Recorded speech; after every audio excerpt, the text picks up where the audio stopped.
শুভ সকাল সবাইকে। তোমরা সবাই কেমন আছো? আমিও খুব ভালো আছি। আমি এখন দুপুরে রান্নার প্রিপারেশন করছি। তার মধ্যে আমার মেয়ে ঘুমিয়ে আছে। ও ঘুম থেকে উঠে যাওয়ার আগে আমি রান্নাটা করার চেষ্টা করি। এদিকে সব কিছু কাটাকুটি ডান। তার বাদে আমার মেয়ে উঠেও গেছে, ওর আওয়াজ পাচ্ছি, তাই আমি বেশি তাড়াহুড়ো করতে লেগেছি। এই দেখো আমার মেয়ে উঠে গেছে, উঠেও খেলা শুরু করে দিয়েছে। তারপর রান্না টান্না কমপ্লিট করে আমি আমার মেয়েকে স্নান করিয়ে নেব আজকে। আজ প্রত্যেক দিনই স্নান করাই, মানে আজকেও করাবো। তোমার 10:30টার মধ্যেও ঘুমিয়ে গেছিলো, এখন 12টার মধ্যে ওকে স্নান করাতে হবে। রান্না টান্না হয়ে যাওয়ার পরে আমি ওকে স্নান করাবো, তাই আমি সবজিতে জল দিয়ে আমি বেডটাকে একটু ক্লিন করে নেব, কারণ টাইমটাও হয়নি, ও একটু তাড়াতাড়ি আজ উঠে গেছে।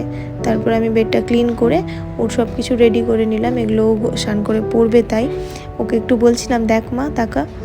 তারপর আমি একটু পুজো করে নিলাম। স্নান করানোর পর আমি নিজে স্নান করে, এটা মা তারার ছবি। আমাদের রুমে আমরা যেখানেই থাকি চাকরি সূত্রে, সেখানে আমাদের কোনো ঠাকুরের ফটো থাকুক আর না থাকুক, মা তারার ফটো অবশ্যই থাকবে। তারপর আজকের দিনটা এভাবেই আমাদের কাটলো। ভালো লাগলে please like, comment and subscribe করে দিও।